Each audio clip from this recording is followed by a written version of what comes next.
And the third reason why they really want Rafal Trzaskowski, and they really, really desperately need him to take over the presidential palace, is that they want to close the system, as they call it. Mm-hmm. Mr. Grzegorz Schetyna used to be a prime minister of Poland. He said that on television. He said, if we win, we will close the system. So hello and welcome back to MCC Brussels YouTube channel. We're heading into the final straights of the Polish presidential election, in which an awful lot is on the line in Poland and indeed for Europe as well. We just come over the weekend where we've had the first round of the presidential elections and has been narrowed down to the two top candidates. But we're really delighted that we're joined by Aleksandra Rybińska, who's going to help us talk us through it, what's at stake. Could you try. Yeah, hello. Could you Hello. just begin by just what happened at the weekend and what does that mean for now? Well, what happened at the weekend? We had the first round of the presidential elections on Sunday, and it went quite smoothly, surprisingly, because the campaign was quite dirty in the last 2 weeks leading up to that first round. So people voted, and Mr. Rafal Trzaskowski, the candidate of the Civic Platform, which is the liberal ruling party, they're ruling in a coalition with the Peasant Party, with the Greens, with the Third Way, as it is called, because the Peasant Party is with Poland 2050. In a electoral coalition, you could call it, called Third Way, and the left, of course, also. So Mr. Trzaskowski came out first, but he didn't really get, I think, the result that he had hoped for, because all of the polls said before the election he's going to have 12 point, above candidate of the so-called civic candidate, but supported by the Law and Justice, Mr. Nawrocki, Karol Nawrocki. So he was supposed to be at least 12 percentage points over him, but it ended up being less than 2 percentage points. So 30, I don't know what the final result was, but it was 30 point something to 29 point something. So, and the election campaign is becoming dirtier and dirtier, because that's just the way it is and has been over the last years. And what's at stake in this election in Poland? I mean, currently, as you said, the PIS, the Law and Justice Party, the right-wing party in Poland, they currently occupy the presidency, and they've been able to block certain activities of the government, the kind of the parliamentary government led by Donald Tusk. What's at stake in the election? What does it mean to win or lose the presidency for Poland? Well, for the Civic Platform, what's at stake is that they, of course, want to get rid of a president. They want to have their own president, not a president, as opposed to their policies, which is the case now with Andrzej Duda. So they would love to get rid of Andrzej Duda and then have Rafał Trzaskowski occupy the presidential palace and sign every law they present, which means that very probably that would entail further liberalization of abortion laws. That would be civil partnerships for homosexuals. So they have a whole package of, legislation that they're not pursuing right now because they very well know that Andrzej Duda would veto it. So first of all, that's what they want. It's very essential to them. The second thing is their coalition is quite rocky. And especially the Peasant Party is becoming squeamish and is not very happy. It is divided, actually, and you have a faction that is quite conservative and would like to cooperate with the Law and Justice.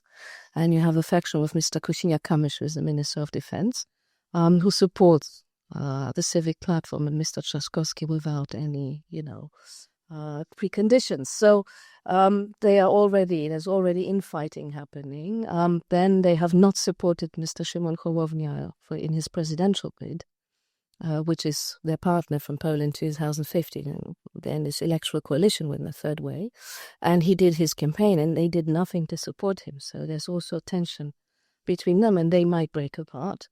So this whole coalition might fall apart. Simple as that.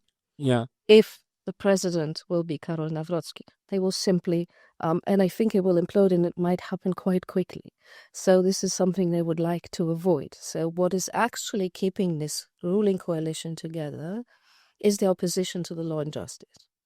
But not everyone is convinced that now, after 1.5 years, not everybody in that coalition is convinced that that is the right way to go. So they might break apart. So that's the second thing. And the third reason why they really want Rafal Trzaskowski, and they really, really desperately need him to take over the presidential palace, is that they want to close the system, as they call it.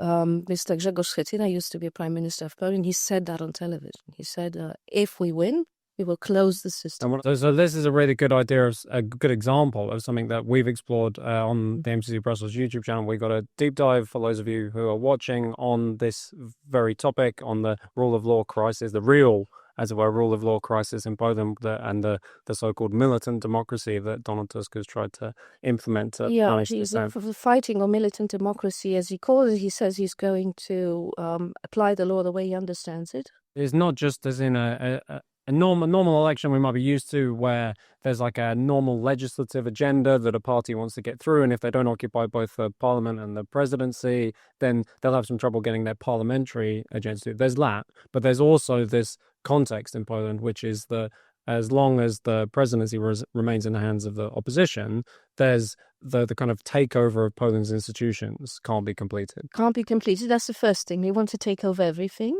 And the second thing is they want to legalize the illegal things they already did. Yeah. So if Mr. Trzaskowski becomes president, he's going to pardon everyone who participated in this, and he's going to sign laws that will retroactively legalize what they did without having any laws ready, and everyone having voted any laws. They're going to vote them then. Mr. Trzaskowski going to sign them all, and it's perfect. Yeah. And they're going to close the system. And so Mr. Tusk's only political program is revenge. It's also what he said during the electoral campaign. Maybe some people didn't really listen very closely. Yeah. But he said it openly, is revenge. The liberals in Poland consider these two terms in office of the law and justice an anomaly. Yeah. An accident. Something that is never to happen again. Okay? It's an accident. It was very painful for them. It's been 8 years in opposition. They went all around Brussels asking for European institutions to punish Poland. They did what they could. They protested. They founded all kinds of, NGOs. And so on. The whole packet, I'm pretty sure in Hungary and elsewhere, it's quite similar. And finally they came back, and now they don't want this to happen to them ever again. So the idea is closing the system is you can vote for whoever you want as long as it's not Law and Justice or the Confederacja or any right-wing party. Okay. So that's actually what I want to get onto now, because it's clear there's a huge amount at stake in this election, but the first round of the presidential election suggested that it's not going to be a kind of walk in the park for the centrist left establishment candidate. So moving on, lots of people have been speculating in what's going to happen, obviously, in the next round. Some people have just been trying to add up the various totals of the kind of right-leaning parties and say that, there's potentially a majority there versus the left-leaning party. Could you explain to us a little bit of what do we expect in the next round? What's the electoral math looking like? Who are the main candidates? And especially in the case of the right-wing candidates, of the Law and Justice Party's candidate, who do they have to appeal to in order to get a victory here? So the Law and Justice actually chose a candidate that nobody really knew, was quite unknown. Dr. Karol Nawrocki is a historian, and he is director of the Institute for National Remembrance. He's also been a director of the Museum of Second World War that we have in Gdańsk. So he's rather somebody from civil society, although he is, of course, a public servant in his role as director of the Institute. But he's never been in politics. He's never belonged to a political party. And therefore, they chose him because it's more difficult to attack a candidate that was never responsible for any policies. If they had chosen Mateusz Morawiecki, for example, former prime minister, really wanted to run for president, it would have been very easy for the civic platform to attack him. All the policy decisions he made, all Poles are not happy with them, let's be honest. Right? Everyone that's been prime minister has a long list of failures. And many voters were not happy. So that's why they made the decision to not go down that road. And so they chose Karol Nawrocki. And of course, in the beginning, he was, well, a little bit stiff. And I was, really worried that that's maybe not the right candidate. But he really worked on himself. And I think he's now really become a professional. He's really good now. But at the beginning, we were all a little bit skeptical. But it has worked out so far. Now, of course, we had 13 candidates. So you have to remember, we had a candidate, Mr. Sławomir Mencen from the Konfederacja, which is a right-wing party. It's further down the right than Law and Justice. Law and Justice is a party that has more of a leaning towards social policy, I would say. And the Confederacy more liberal in the economic sense, being right-wing values, but liberal in the economic sense. So Mr. Mencen always talked about low taxes during the campaign and so on. And then you have Grzegorz Braun, who's a party colleague of Mr. Mencen, who is, I don't even know how to describe him, but is a gentleman who is a little bit crazy, and he sprayed Hanukkah candles in a Polish parliament, with a fire extinguisher. He always says, he's always suspicious towards Jews and the European Union. He burned the European Union flag also during the campaign, and he stomped on it. And he managed to get 6%. 6%. And then we had, of course, Mr. Adrian Zandberg from the Razem, which was extreme left party. He also had a good result. Szymon Hołownia of the Poland 2050 is also a party from the ruling coalition, who made a bad result, under 5%. He expected at least 12, I think. So he really didn't manage. And then we have the lady from the left party, which also Magdalena Biejat made around 5%. So, and then we have smaller candidates. We're going down what we would call, marginal maybe. Yeah. But when you add it all up, the right-wing candidates got, I think, 53% of the vote. And then Mr. Trzaskowski got his 30%, but the left-wing candidates and Mr. Hołownia taken together is around 15. So, and the right-wing ones, except Mr. Nawrocki, is 23. So if we would make a simple calculation that they will all vote either for Trzaskowski, then of course Mr. Nawrocki would win the second round. But it usually doesn't work that way. You can't just add them up, and some will not go vote. Some will vote for somebody else. You don't really know how these votes are going to move to which candidate, because I think the votes for Mr. Braun, the gentleman with the fire extinguisher, this is a classic protest votes. These are protest votes. So they're always fluctuating. So it's very difficult to predict whether or not these people are going to go the second round. They wanted to express something. They wanted to show they're not happy with current politics, and they're not happy with anything any of the, let's say, more serious candidates propose. And so it's a classic protest vote. What are the issues that both candidates are hoping that are going to turn it in their favor? Well, actually, Mr. Trzaskowski's, strategy has been to do a dirty campaign from the beginning and to try to find something about Mr. Nawrocki that he can put forward. Mr. Nawrocki is somebody who, as director of that Institute for National Remembrance, needed security clearing from the secret services because he needed access to secret documents. Usually as a process that takes several months and so on. So he received that security clearing. And there's, of course, documents at the Secret Service about the whole procedure and so on. Things that people don't know about Mr. Nawrocki, everything is in there. So this is the way I think Mr. Trzaskowski is trying to win this. They already, before that, they tried to connect Mr. Nawrocki with gangsters because he used to train boxing when he was young. And as I said, he comes from a poor housing project. And he trained with all kinds of people. Some of them became gangsters later on. So there is constantly the attempt to paint him in a bad light. So this is the idea of Mr. Trzaskowski. He has no program. He has no program whatsoever. And is this, or how is this actually connecting with voters? Well, what are voters' concerns in this election? Well, I think that people are quite confused because on the one hand they have a clearly conservative candidate, and on the other hand they have somebody who pretends to be. In general, polls are quite conservative, so in order to get 50%, you will have to appeal to people that don't agree with you. Mr. Trzaskowski is trying to transform himself and sell that to people, and either they buy it or they don't. That's the point. And there's of course also the question of the government itself. Mr. Trzaskowski, for him, what is difficult is to separate himself from the government of Donald Tusk, which isn't judged very positively by polls.